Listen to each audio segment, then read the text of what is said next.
যেখানে একসময় তলোয়ারই ছিল আইন, যেখানে একজন সামুরাইয়ের সম্মান সাধারণ মানুষের জীবনের চেয়েও বড় মনে করা হতো, যেখানে ভুল করলে ক্ষমা নয়, কখনো কখনো নিজের পেট নিজেকেই কাটতে হতো, যেখানে রাস্তায় হাঁটা সাধারণ মানুষও জানতো ক্ষমতাবান কারো সামনে ভুলভাবে দাঁড়ালে জীবন শেষ হয়ে যেতে পারে। আজ যে জাপানকে শৃঙ্খলা, প্রযুক্তি ও সভ্যতার প্রতীক বলা হয়, সেই জাপানের অতীত ছিল অনেক বেশি রক্তাক্ত, কঠোর ও অন্ধকার। কয়েকশত বছর আগে জাপান ছিল যুদ্ধরত সামন্ত প্রভুদের দেশ। সামুরাইরা শুধু যোদ্ধা ছিল না, তারা ছিল ভয় ও আনুগত্যের প্রতীক। সম্মানের নামে যুদ্ধ হতো, প্রতিশোধের নামে রক্ত ঝরত, আর সাধারণ মানুষ বেঁচে থাকতো নিচু মাথায়। বাইরে থেকে জাপান নিজেকে বন্ধ করে রেখেছিল, যেন পুরো দেশটি ছিল সমুদ্রের মাঝখানে আটকে থাকা এক কঠোর দুর্গ। প্রায় 2 দশকেরও বেশি সময় ধরে জাপান নিজেকে পৃথিবী থেকে প্রায় আলাদা করে রেখেছিল।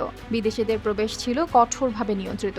বাইরের সংস্কৃতি, বাণিজ্য ও রাজনৈতিক প্রভাব থেকে নিজেদের বাঁচিয়ে রাখাই ছিল শাসকদের নীতি। জাপানের চোখে বাইরের পৃথিবী ছিল বিপজ্জনক, আর নিজেদের চোখে তারা ছিল নিরাপদ, কারণ চারিদিকে সমুদ্র, ভেতরে সামুরাই শাসন, ওপর থেকে কঠোর আইন। কিন্তু এই নিরাপত্তা ছিল অনেকটাই বন্ধ দরজার ভেতরে থাকা নিশ্চিন্ত ঘুমের মতো। বাইরের পৃথিবী তখন বদলে যাচ্ছিল। ইউরোপ ও আমেরিকা শিল্প বিপ্লবের শক্তিতে নতুন জাহাজ বানাচ্ছিল, নতুন কামান তৈরি করছিল, নতুন বাজার খুঁজছিল। পশ্চিমা শক্তির সামনে এশিয়ার পুরানো সাম্রাজ্যগুলো একে একে দুর্বল হয়ে পড়ছিল। জাপান দূর থেকে সব দেখছিল, কিন্তু পুরোপুরি বুঝতে চাইছিল না পরবর্তী ধাক্কাটা তাদের দরজাতেও আসতে পারে।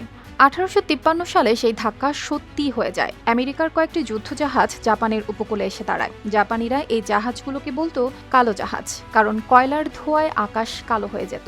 জাপানের ছোট নৌকা ও কাঠের জাহাজের পাশে এগুলো যেন অন্য গ্রহের দানব। যুক্তরাষ্ট্র শুধু বাণিজ্যের অনুরোধ নিয়ে আসেনি, এসেছিল শক্তির প্রদর্শন দেখাতে। তারা খুলতে চায় জাপানের দরজা। জাপানি শাসকদের সামনে তখন কঠিন প্রশ্ন এসে দাঁড়ায়। দরজা খুললে বিদেশি প্রভাব ঢুকবে, দরজা না খুললে কামানের মুখোমুখি হতে হবে। সেই মুহূর্তে জাপানের শাসকরা বুঝতে পারেন সামুরাইয়ের তলোয়ার দিয়ে ধোঁয়া উড়ানো যুদ্ধজাহাজ ঠেকানো যাবে না। এরপর জাপানের ভেতর শুরু হয় অস্থিরতা। জাপানের ক্ষমতা কেন্দ্রের অনেকেই বুঝতে শুরু করেন দেশকে বদলাতে না পারলে দেশটাকেই হয়তো হারাতে হবে। তারপর শুরু হয় জাপানের সবচেয়ে বড় রূপান্তর। শিশুদের স্কুলে পাঠানো হয়, বিদেশে শিক্ষার্থী পাঠানো হয়, পশ্চিমা দুনিয়া থেকে শেখা হয় রেল, কারখানা, সেনাবাহিনী, প্রশাসন ও আধুনিক রাষ্ট্র চালানোর নিয়ম। কিন্তু সবচেয়ে আশ্চর্যের বিষয় হলো, জাপান শুধু নকল করেনি, তারা বাইরের জ্ঞানকে নিজেদের শৃঙ্খলা ও সংস্কৃতির সঙ্গে মিশিয়ে গড়ে তুলেছে এক নতুন জাতি। তবে শক্তিশালী হওয়ার পর জাপান নিজেও আগ্রাসী হয়ে ওঠে। কোরিয়া, চীন ও দ্বিতীয় বিশ্বযুদ্ধের ইতিহাসে জাপানের নির্মমতার কালো অধ্যায় রয়ে গেছে।